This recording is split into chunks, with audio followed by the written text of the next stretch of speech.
What the fuck? Go.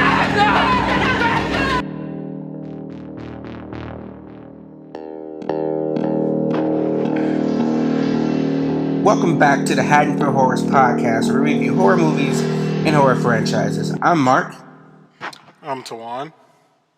I'm Maria.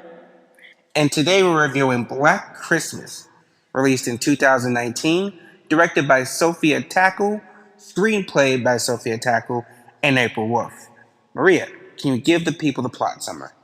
Hawthorne College is quieting down for the holidays as students travel home to spend time with their families. But as Riley and her sorority sisters prepare to deck the halls with seasonal parties, a mysterious cloaked figure starts to leave a bloody trail throughout the campus. Refusing to become helpless victims. So this is the last of the. Is it a franchise? It's just a series of remakes. This is the last one, and the first two are a lot alike, down from the setting to the premise to the name of the killer. And then this one is just, I mean, the only similarities is that it deals with sorority sisters and it's set during Christmas. And it's titled Black Christmas. Yeah, that's about it. Like this could have been a completely different movie. It should have been a completely different movie because it doesn't. I don't know. I remember when I first saw this movie in theaters. This is one of the last movies I saw in theaters before shutdown, before Damn, that's COVID-19. that's crazy. I would hate for this to be the Yes, last movie I saw in I theaters before I that. think this actually might have been the last movie I saw in theaters, actually, and Crazy. actually it wasn't. I I it's one of the like the three I had last saw. But I remember I saw this movie in theaters with former co-host Rudy, and we both left the movie like, what the fuck was this? And I'm still like, what the fuck is this? I've only seen this movie once before this rewatch for the review, and I was thinking of maybe some time away. It's been what 4 years, or however long it's been since the pandemic started. Like maybe it's different, and I went back to watch it, and I was like, no, this movie still makes absolutely no fucking sense because why is there occult magic in this movie? Why Yeah, is it there was what, Maria? like it was I just don't it was I don't know. I don't even know how to feel about it. Like, why is there black gobbledygook coming out of a statue that's making the men go feral and crazy? Like, I just didn't understand how this Black Christmas is a remake to the other two Black Christmases. Like, who asked for this? We really can't even. Honestly, we really can't even call it that. I really feel like this movie was a whole different screenplay, and then who somebody at the studio was like, we need a remake of Black Christmas. They said this is close enough and slapped the name on it. Right? And it's just Cause like, no way. it's like something. I feel like they had a movie and someone at the studio was like, "This movie isn't gonna sell. Hmm. This movie it's not gonna sell." So there was like, let's take a movie title that we know is going to get people to their seats because it comes with some acclaim, and this is what we got. But Maria, I'm dying to hear your overall thoughts. Go ahead. I mean, it was yeah, it was just I don't know, it was just not good. Like I agree with what you said. Like somebody made this movie and they were like, yeah, this movie's not gonna sell. I just don't understand why. Yeah, it went from like um, from like a basically like a whodunit slasher movie with the first one and the second one to to this, you know? I don't even not to mention the occult and then the whole like feminist thing going on. Like I'm myself am very much a feminist. Fuck men. But like I feel like this movie shows a lot of like the toxicity of feminists, if you know what I mean. Um it was just it was just two very extreme views in this movie, with like men who are also very misogynistic versus like women who are also very, very feminist, you know what I mean? There was just no I don't understand what political like who made this movie and they were just like we're gonna make it very political but we're gonna call it horror for no reason. You know what I mean? It didn't really make any sense. And then it wasn't even scary. Like nothing about this movie was scary. It There was no wasn't, and horror. the kills were kind of like horrible, and like there was no one to root for. Like who was I supposed to like? Whose side were we supposed to take? Because you're right. Like both, there was a toxic masculinity, but there was a toxic femininity. And it's like, who am I supposed to root for? And then, Well, I feel like it was easy to know who you're supposed to root for. yeah, but they made those characters so unlikable to a degree. And we'll get to that because Yeah. there's one character who was like extreme, who I I just already did know who you're not talking like. about. But then I feel like all three versions had like some type of subliminal messaging. I mean, well, the second one, I guess, like well, 'cause the first one was about woman's choice. She wanted to have her abortion, but her crazy boyfriend was like, "No, you can't have an abortion." And then the second one, I guess, was the incestual love affair, rape, or whatever the fuck that was supposed to be. And then this one was all about "I am woman, hear me roar." It's just like they all three had some kind of weird messaging to go with it, but this one was just like beating us over the head. Like I'm all for like women empowerment. I love a good movie with a message behind it, but I like a subtle message, not one that's like direct in my face. Just like because the sexual assault subplot was just like that was a lot. And for someone who's been assaulted, I was like, what the fuck is this? There's a lot going on here. And like you said, Maria, it wasn't even scary. It was just shit happening. Like the Yeah. jump scares with the guy in the mask, I was more confused than scared. I just like, what the fuck is this? And I just once you figure out, oh, the whole time it was just the men trying to take power all over again using the occult was kind of I don't know, it was stupid. And Dr. Crazy from Saw was fucking distracting. I'm not gonna lie. TBH, I'm not gonna lie. When I was watching this, I was like, I know that guy. And then when I was, looking into the movies I do after watching, I was like, oh shit, that's that's Gordon from Saw. And I'm like, no wonder I know this guy, but I don't know why he didn't look familiar to me during the act. Like I But couldn't what are put your it was him. it was like a lot going on. This movie had so much so much up front and so much going on that like it forgot to be scary. Yeah. I felt like it Yeah. wanted, I felt like it was so heavy handed with the messaging it wanted to give us that it just forgot to be scary. Yeah, and I got that. That's how I felt about it. Definitely, like it Go was ahead. not, it was not really like scary to me. And also, like I do agree that like the message and whatnot was like a bit heavy handed, which I feel like in some movies like that, like it can be that depending on how you go about it. But there wasn't there wasn't enough like in between it. It was just like the hard like one or the other side of them, and when you had the one character who went to on the other side with the Helena girl who was kind of being a little pick me, and she ended up getting killed. I was like, oh, so I Such guess a like fucking pick me. I was like, okay, so I guess like it doesn't even matter at that point. Like you just this is going, it's just like whatever happens happens, and overall it just didn't. I don't really know what purpose was supposed to be served with this. Like it didn't make me. It wasn't really making me root for them.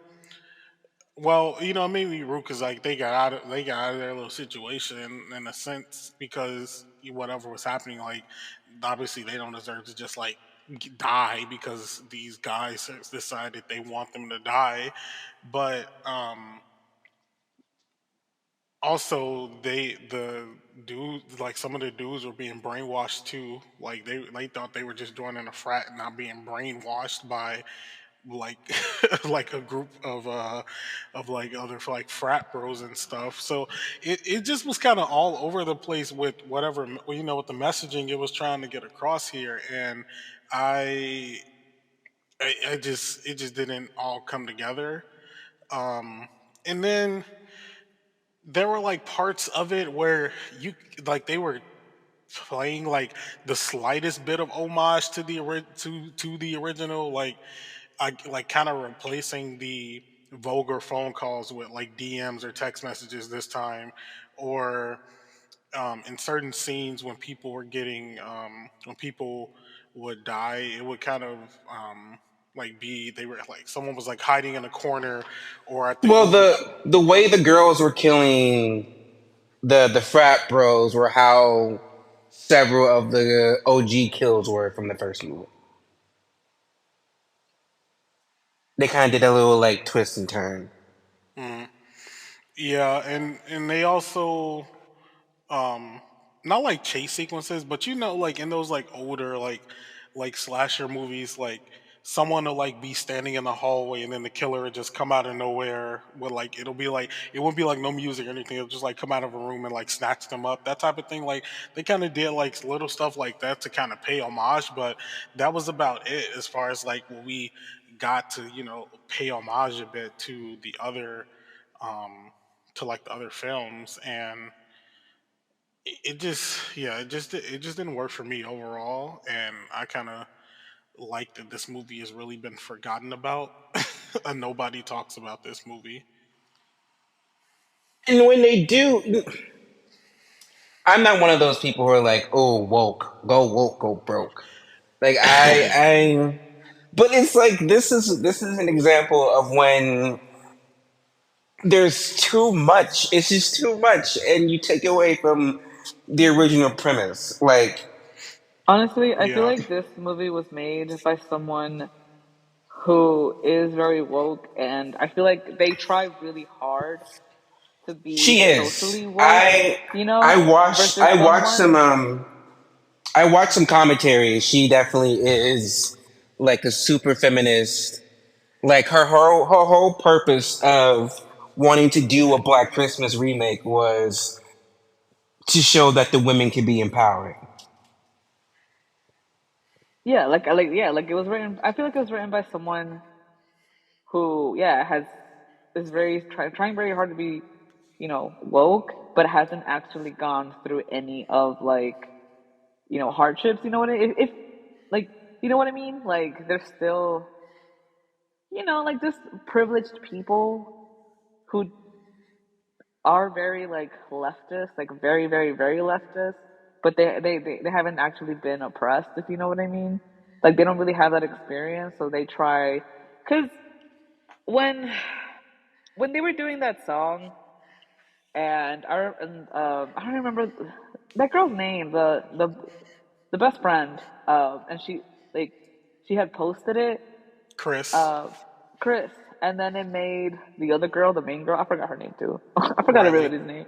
Riley, yeah, like she was upset, and then Chris was just like, you have to fight, you have to, you have to step up, and it's like, yeah, I mean, if she's ready, like I feel like as much as you wanna, Exactly, I felt that like, too. yeah, like as much as you want, obviously rapists and people, murderers and stuff like that to get justice, especially yeah, in in society today, I feel like you have to have just as much compassion for the victims. Like if Riley just was not ready, that should have been respected. You know what I mean? Like because she was having a full blown like panic attack in that kitchen, and Chris was just like, "Oh, I'll just delete it. I'll just take it off later." Like that's not the point. The point is that Riley just didn't feel comfortable enough. She was not ready. She felt empowered. That was just her moment to break through. But stuff like that takes time. I just Hmm. and that's what I mean when this was written by someone who probably hasn't actually lived through it or has a different type of mentality and just figures that everybody else should too. If that makes sense. No, that's definitely I definitely get that, and I felt the same way about um how they went about the situation, and it kind of got like flipped a bit towards the end when Riley was like, we gotta take them down, like we gotta do this, and then Chris was like, no, we gotta go, like no, I thought we had to, but I'm like, Chris, I thought we had to fight though. You said we had to fight, Chris. Like what happened? What changed?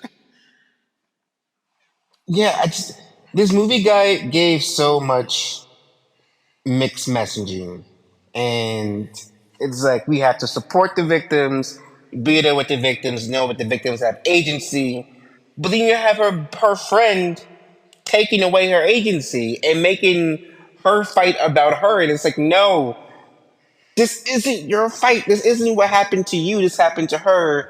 You have to follow her lead. But here she is just like overtaking everything. And it's just like, I don't. Okay, let's move on to the kills. Were there any kills that stood out for you? I would say for me, the kill that stood out for me in both good way and bad because it's a kill that looked like it would have had so much potential if we actually got to saw the kill happen and actually got to like see the results. And that was, I think her name was Jess. Yeah, Jesse. Like the with the flashing of the lights, and we see the mask and the way she was posed. It's like that looked like it was probably a good kill that we didn't get to really see. We didn't get to see it happen. We didn't get to really see the aftermath. Like it was just like hidden for some reason. But what about you, Tawan? What are some kids kills that stood out? Good, bad, or indifferent? Um, the only kill for me that kind of stood out, and it only stood out because it was funny to me. And when it should have been was Marty, the girl who like she like walked up to the killer basically and tried to like swing at him, and it was kind of funny because it was comical in the sense of why would you do that? Like she honestly could have stayed alive if literally she did anything else probably. It just made no sense for the whole thought process behind what she did to end up getting killed. Um, and I guess another one may have been um, Nate, which was Marty's girlfriend. Um, I say Marty's girlfriend, Marty's boyfriend, and he got the arrow to a face. We really didn't see it, but like it happened. So I wish we would have saw it. I'm pretty sure that would have been cool, but we only saw that much of it. Maria, what about you? What are some kills that stood out? Good, bad, or indifferent? Um, None of them. Um, it just the whole the whole crossbow thing. I feel like that was dumb. If the guys are super strong, why are they using weapons? Um, And what was the significance too? Because that was never explained. yeah, because they had the bows, I think, and they kept bringing and spears, and they kept bringing Ye- that back. Oh, well, I guess they're supposed to be hunters. I don't know, whatever. That honestly sounds right as cringe as it is. That probably sounds like what they were going for too. But it's so weird compared to the fact that like the guy they were following was from like what, the 18th century or whatever. I don't know. Like, cause yeah, cause it's weird. Cause the guy clearly you can see he's from like you know, I don't even know, like yeah, the 18th century, Hmm. 17th, whatever. And supposedly he was possessing them. But then why would this guy revert all the way back to like being a hunter when like if he's strong, he can just kill them with his I don't know, whatever. That's just me. I don't even know what kill. Like these kills were just because all They were tame, very they were tame. so tame compared Like to even like more tame than the original.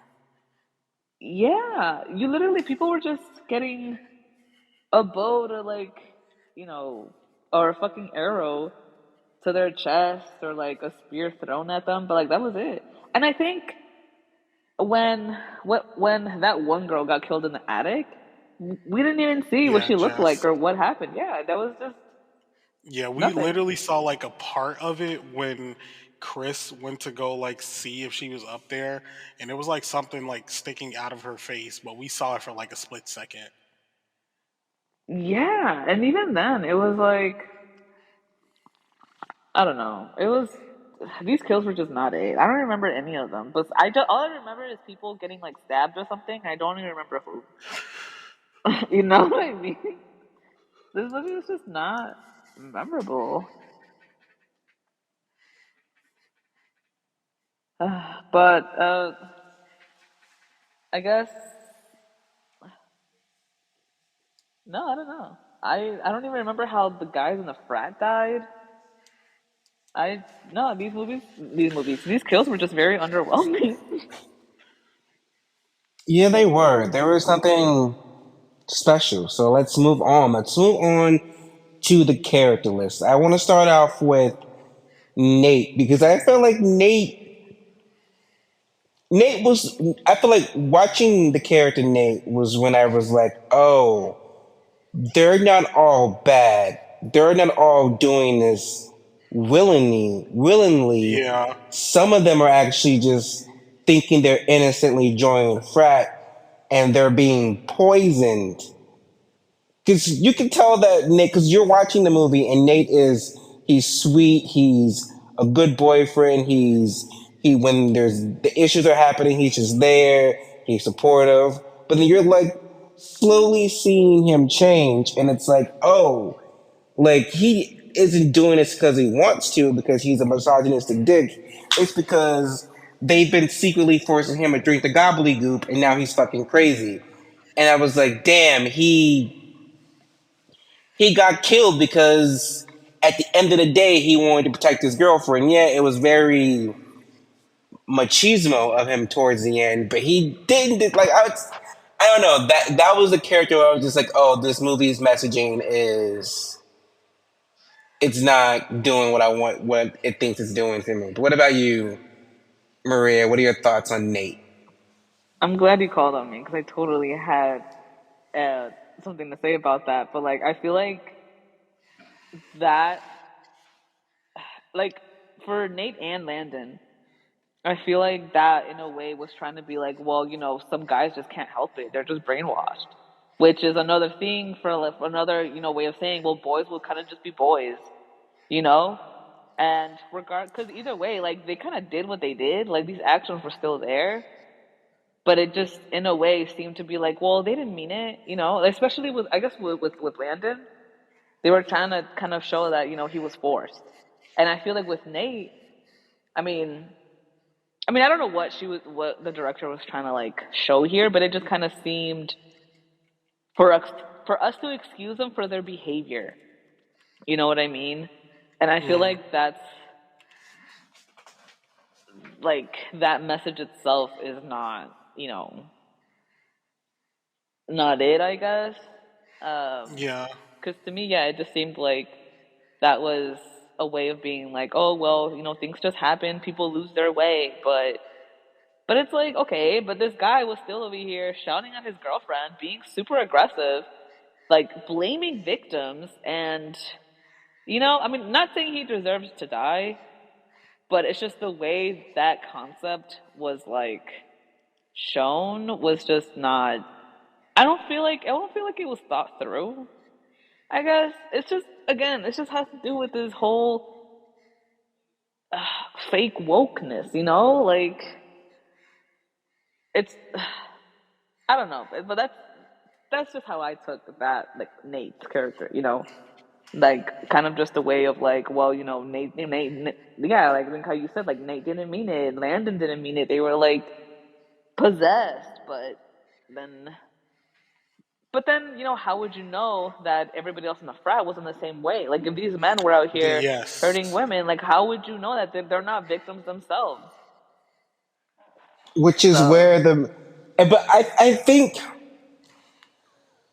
think the messaging goes is like just the fact that they joined the frat made them bad, and I But think I don't think Nate was in the frat though. I don't think he was, because I think towards the end of the movie we're led to believe that every male at the college was Yeah, that was the thing because that's the thing, like every male at the college was being possessed, and I don't even think it was like willingly at certain points, so it just no, like it wasn't willingly. Because when Landon went to the house to like distract him while Riley was like trying to sneak in, they like it was like a frequency or something they played, yeah, and then like I think just and like being in like proximity of the statue when the thing is happening, all the men just like turn, so it's just like, so most of those frat guys who were killed at the end could have been completely fucking innocent, like mind controlled guys, just like Nate. yeah, And that's fucking like, it's, if they were just some like machismo, overly masculine cult, that would have been fucking perfect. But when they put the occult voodoo magic crap in it, it kind of just like lost it, because most of these guys are brainwashed. I feel like it yeah, Okay. like the director was pushing the narrative of women versus men so hard, but it's like that's not it. Like that's not like feminism. It's for equality. You know what I mean? It's not just like it's women only, women on top. I mean, true, but like it's not that black and white. And that's what this movie, I feel like, what it was. It was just black and white, men versus women. That's it. If he's a man, he's gonna kill me. I have to, kill him first. You know what I mean? Honestly, I felt the same way about Landon that I felt about Nate. Like same. they were like, Landon was a good guy. He really liked Riley. He was helping her out. And then, yeah, and then that whole frequency thing happened, and he turned into one of them. But it's not like he wanted to. Like he was literally forced, and it's like you just don't know. Um, you know, I guess you just don't know. I guess is what I'm trying to. Not really that you don't know, but I just feel like it was pushing, yeah, pushing that narrative of like some guys just don't want to. It's just, he joined, and he didn't even join. He wasn't even part of the frat. He Yeah, was trying to help her out, and he got caught. You know, and it's like, but just because he was a dude and he was in the house, then I guess it counts. You know what I mean?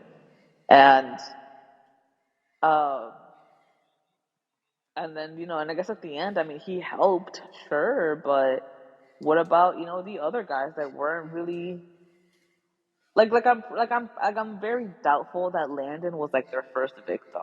You know, I mean, there are a lot of guys out there that are very misogynistic, which is a whole other topic in itself. But I feel like, um, there are some people, some men that also are not, and for them, and so I'm pretty sure they joined this frat thinking it's all cool because I feel like that's the whole college experience.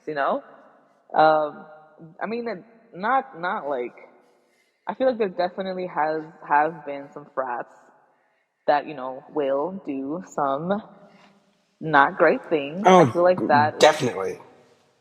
yeah, so I feel like that's definitely a culture, but like it's not we have to fight them. It's just, you kind of have to get to the root of the problem. And that's honestly, and I feel like that's the school itself. Like I feel like a lot of these schools kind of let that stuff go, Hmm. just based off like history and stuff like that. So it's not, I'm not saying it's the guy's fault because that definitely doesn't excuse their behavior. If they do it, I feel like that behavior has been there. But I feel like if you're gonna try to stop, men from being the way they are, that's a whole topic issue versus let's kill this guy right now. Yeah. It's more work than what this movie is trying to portray. Well, Tuan, tell me your opinion of Chris. Yeah, Chris was pissing me off throughout most of the movie. And it was because she gave like fake activists, like college activist vibes. Like Yes. she like and I feel like yeah, like you agree. Like, I feel like a lot of people like me, and I know anyone like that, but of that type where everything is like an issue to them, but they're only tackling like the surface level issues of it, and then they Like use this. removing a statue, like the bust. Like you're want to move this bust because the president, the founder, or whatever was racist or sexist or homophobic. Like, yeah, let's remove the statue, but does removing the statue remove the culture that still exists at the school?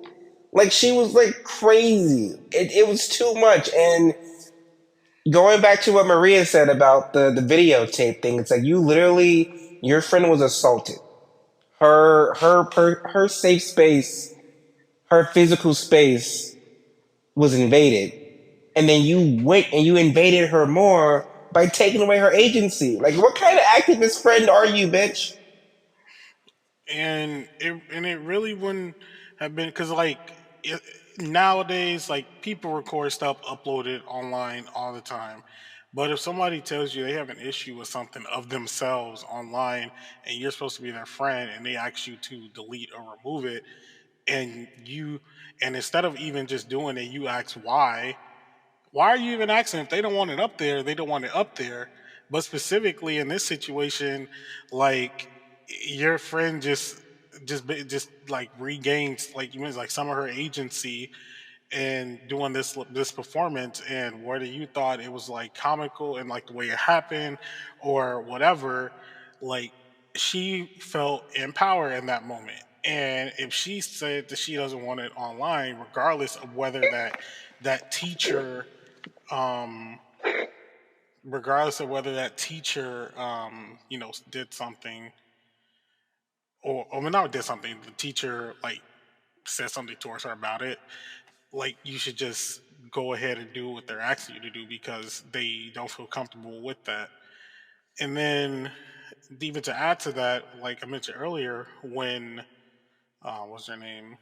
Yeah, when Chris and Riley were like in the car leaving the house, um, Riley was like, "Okay, let's like do this at the frat house so that we can stop this from happening. I think I know what's causing all this."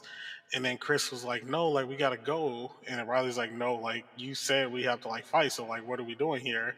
And then she decided to leave. And then that's kind of how you see like that kind of fake activist thing, like like a real person that's for like a cause, like they're gonna go to the lengths that they need to go to get that done. But Chris wasn't seeming to put in the work. She just wanted to do the surface level. I agree. I feel like Chris.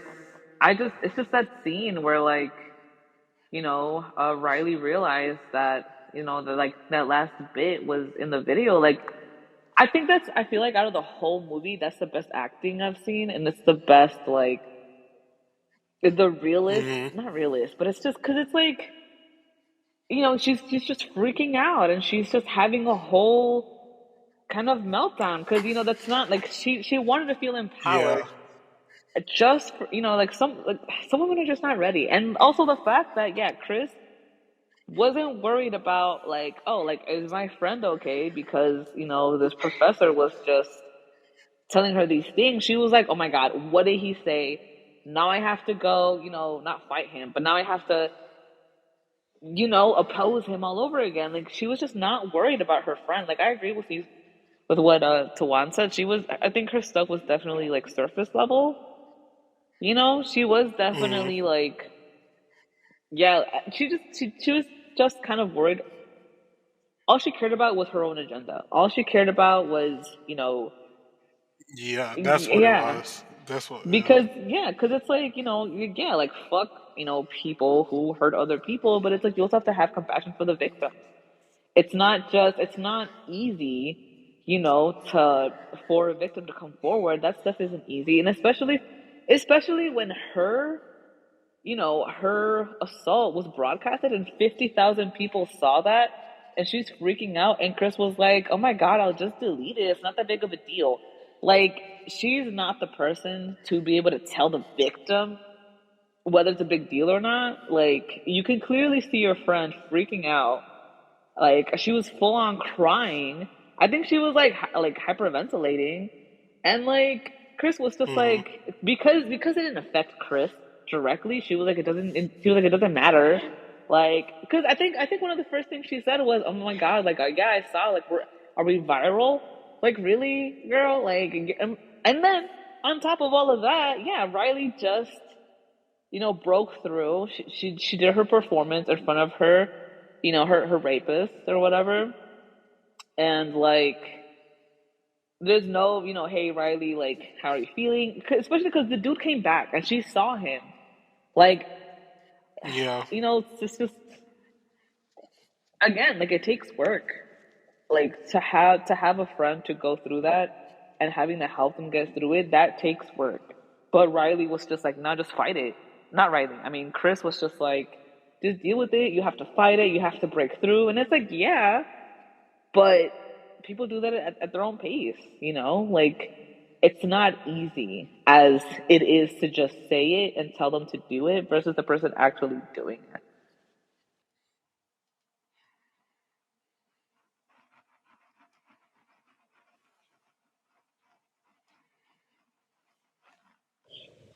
So, Maria, you're on the roll. So, tell us what you think about Riley.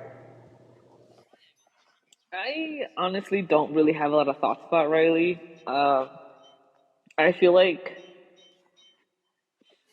I feel like she might be the most well written character because, in the beginning she was very much like,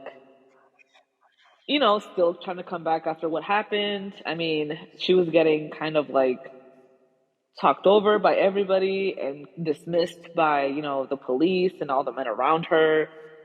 And then, when she kind of had to step up, she did. Um, it sucks that she has, a friend like Chris.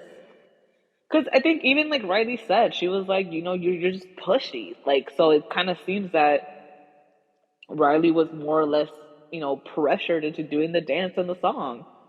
And yeah, like it did help her in the Hmm. end, but that's not for, Chris to decide. Anyway, but but I feel like, towards the end, I feel like like, you can see the growth in the movie. You know, you can see her trying to do better, trying to do the best that she can in her own capabilities. I feel like definitely Riley was definitely, she was definitely trying her best. And um I mean, I feel like if this was written in a different, without the whole occult thing, I could have definitely have gone behind Riley being the final girl,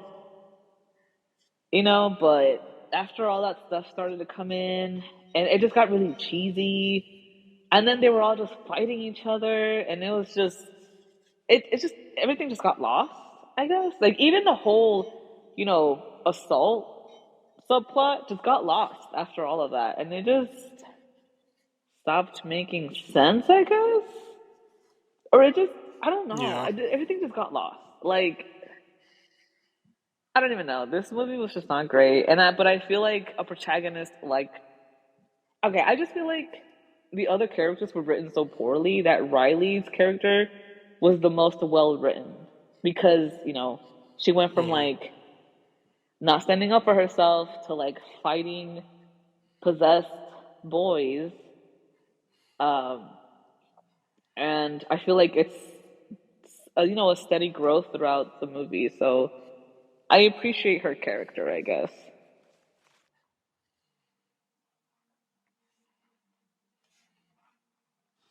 Go on. Yeah, like,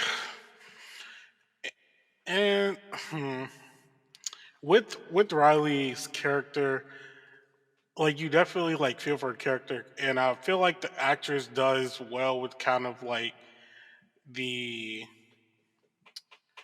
little small like ticks in her character, I guess you could say, like when the situation is kind of brought up between like her and her rapist, and like those little small scenes, or like how Maria mentioned when she was kind of having like a panic attack almost, or like her kind of like hyperventilating in a cafe when she saw him like walk in, like um, she did good with like those small parts and like making the character um, still show that they, obviously aren't over that situation. But I don't know. I feel like a lot of it was kind of lost with the rest of um, what was with the rest of like kind of what was happening in the story. I feel like a lot of it was like lost in like the rest of what was kind of going on in the story. If you kind of like, what I mean with that, and like everything wasn't really. Um,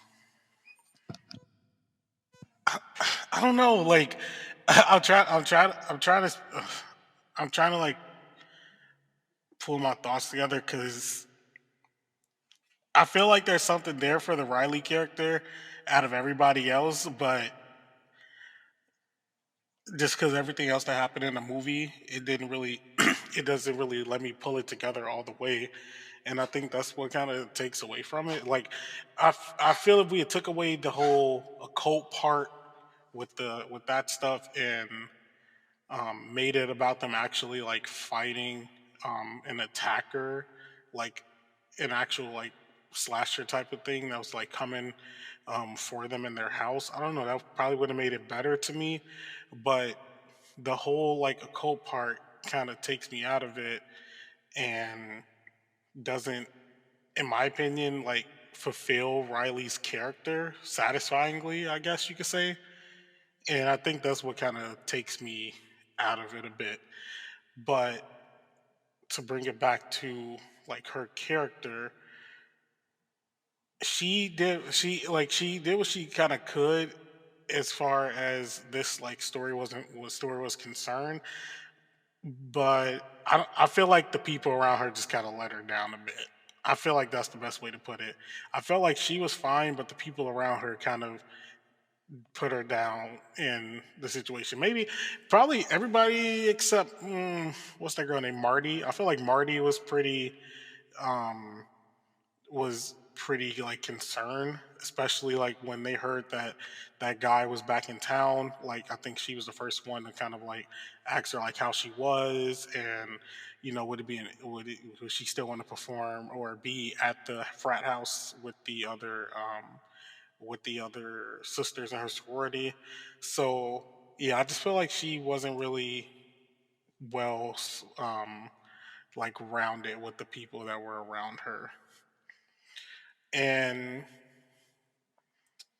besides that, yeah, she didn't really give like the final girl energy as well. Like the story that was given to her is like a setup for like a final girl in a sense, but once we got to the end of it and then it just cut off at that point, I was like, okay.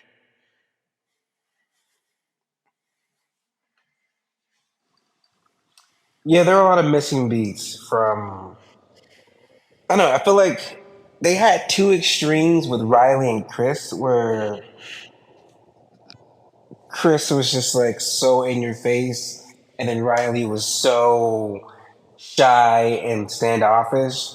And then at some point, they kind of switched at the end, and it was just like, huh, okay, I don't know how I feel about this now. And then her kind of, sort of romance with Landon, I don't know, it was just all confusing. But let's move on to who I think is the well, he is the big bad of the movie, and that is Professor Gleason.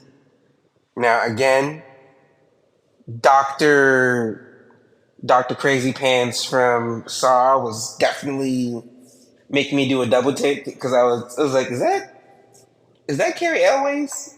Because I keep forgetting that he is not American, so the accent always throws me off. But again, he should have just been some crazy cult leader, like just some regular crazy cult leader, like him being and having this like magical. I keep calling it gobbledygook because like what the fuck was that coming out their eyes? Did they ever say? Did I miss that part where that was explained? I really don't think it was ever explained what it was. Well, the magic gobbledygook that the professor had was unnecessary, and I don't know. I feel like he should have been a twist at the end because we opened the movie and we found out that she's already protested him. She's already had like been out for him, Chris, and then we get to the end of the movie and oh, he actually is fucking bad. Like, why couldn't we have some type of false sense of he's a good guy? That honestly, that little change, it wouldn't have made me like it better, but it would have made it less predictable. Yeah, that's what it was. Less predictable, and it was just like I don't know. I just feel like Or if they did all that just to have him come there and try to help and save them. Like either option is better than what we got. well, go ahead, Twan. Give me more on your thoughts on Professor Gleason. Yeah, he he really wasn't even like he was a villain like once we got like towards the end, but he was just so not there for most of it that um it didn't really even like give me anything once he actually was like there at the end of the movie. It was kind of like, okay, like you're a part of this too. But we kind of already knew he was involved in the frat because he was talking to Riley about that video and then what happened to like like how Brian would probably be like possibly pressing charges or something like that if it wasn't deleted, and so we like knew that he was kind of already in that frame of mind from like that scene, and then the one that we saw where he was like teaching the class, just his demeanor and the way that he was kind of teaching it, they were like it was kind of like being forced that to think that we shouldn't really trust this person, and if it had done the opposite where they did all that to that point and then let's we get to the end and instead of him being like a part of them and helping them with their little cult stuff or with the bust of Hawthorne, like maybe he would have came in and tried to like help the girls get out of it and like dies in the process or something like that just would have been better than what we got because it didn't really it didn't change any expectations or like differ from what I thought would have happened. And even if I didn't expect his character to be at the end, like but we already felt like he was a part of it just from the way that they had him act, and they didn't switch it up or anything to make us think any differently. It was just like, oh, this person seems bad, and then by the end it's like, oh, this person is bad. So it doesn't really help, I guess you could say. And then also he just really wasn't given much. He really wasn't given much. He only had those three scenes in the movie the one in the classroom, the one outside of the frat house, and the one at the end. So he really wasn't in it much as well to make a presence on us. Um, he honestly could have been cut from that ending scene, and the ending still would have happened the same way.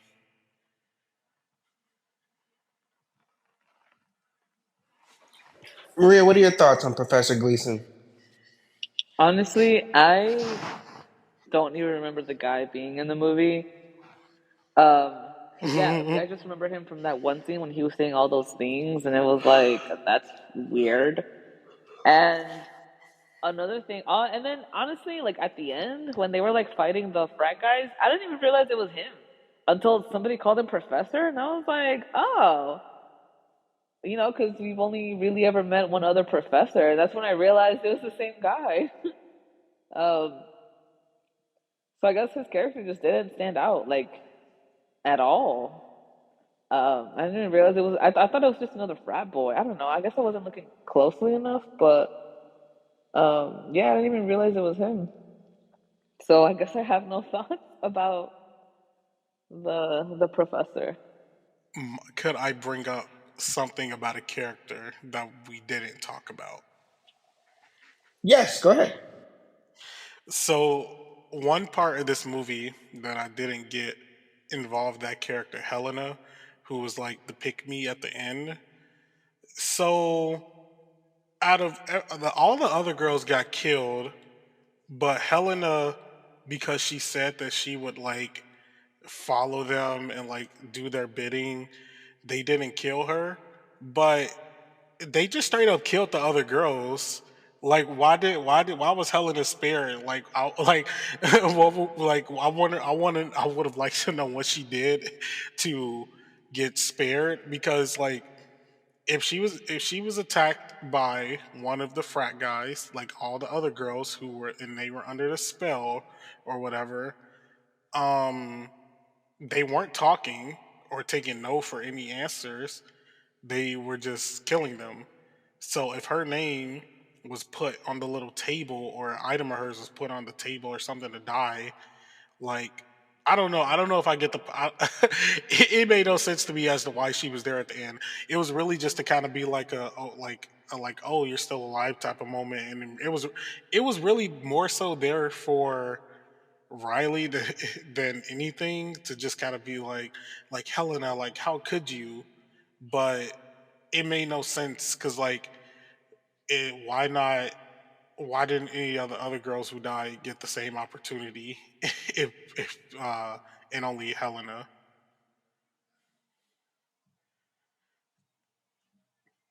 because everybody else just got killed like straight up. I'm like, so why didn't she just get killed I feel straight up like too? she was like, oh, huh. I guess you're right. I wonder if she found out like beforehand, and she was like, I don't know, and that's what I'm wondering too. And I'm like, I don't know. It is weird, but I feel like those the guys when they were under, I guess, the spell, like they didn't talk. None of them talked or anything, and they were just on like attack mode. I wonder if So I she don't was just know. already a pick me. You know what I mean? Like if they were like if that was already like seen from before, so they were probably like, hey, like we kind of need a girl on the inside, like. Because I mean, I'm pretty sure. I'm I pretty sure they were walking guess. around the campus like that. You know what I mean? Yeah, they weren't. It was just weird. Like everybody else just got like killed, and then we see the killer like behind her, and then but she Oh, didn't I get think killed. So I'm like, how did she? I think I remember there's a certain scene where they were going through flashbacks where girls were going specifically against men and they were like targeting those girls to kill them. So I wonder if just Helena just didn't do anything, like if they were just like, we'll give you a chance. Because, like towards the end when they told Riley, like, we'll give you a chance to bow down. So I wonder if they just did the same thing to Helena because they were like, yeah, we don't, we like we can tell that you're not really a girl's girl. So, um, bow down to the statue and become one of us, or not one of us, but stand behind us, as they said. You know what I mean? Yeah, yeah. I guess. I was just wondering because I was thinking about it once I finished watching it. I'm like, why was she spared? Yeah. But moving on to our behind the scenes info, Black Christmas 2019 had a budget of 5 million. It brought in a box office of 18.5 million. Some interesting facts. Director Takao worked extensively to make this vision of Black Christmas as feminist as she could, stating in an interview, "I wanted to make a movie where instead of feeling objectified or watched from a distance, the audience felt seen." And unlike the previous two versions of Black Christmas, the remake was rated PG 13 by the MPAA, a rating to call sought in hopes of making it accessible to new audiences. Some critics' reactions: the film currently sits at a 40% on Rotten Tomatoes. Roger Ebert gave the film 3 out of 4 stars, stating that it mostly feels personal and urgent, thanks to some atmospheric scenes, scare scenes, and some sharp dialogue that also reflected the world outside the movie theater in ways that most other studio distributed horror films don't. Rolling Stone gave the film 3 out of 5 stars, writing, "The best part about Takal and Wolf's take on the material is that it's angry, righteously, deservedly, properly enraged about the crap that many people, but one gender in particular, have to put up with for way too long." The Hollywood Reporter wrote, "Unfortunately, Takal's Black Christmas is far more ordinary and a blunt object in a fight demanding either sharp knives or explosives." Oh, this movie is rated higher than the 2006 one, and I find that to be a travesty. That's because it came out at a time where I don't want to go there. But Tuan, Maria, do we cash or pass Black Christmas 2019? Tuan. I will be passing this movie and I will not think about it again after this episode, and I will only be watching the 2006 version. Maria? I will also pass. There's a lot of I pass. There's a lot in this movie that I just feel like I just there's a lot of ideas in this movie that just wasn't thought through fully. I feel like there's a lot of concepts that I feel like weren't fully explored the way they should have been, and it's not a horror movie, so I will pass.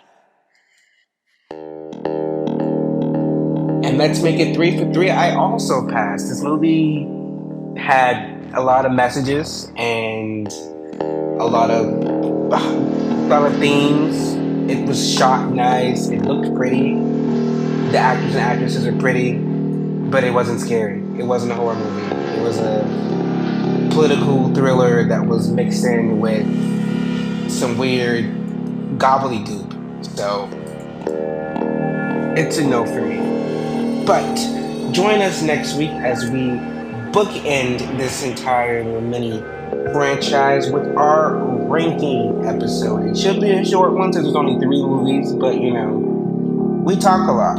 So join us next week. Good night.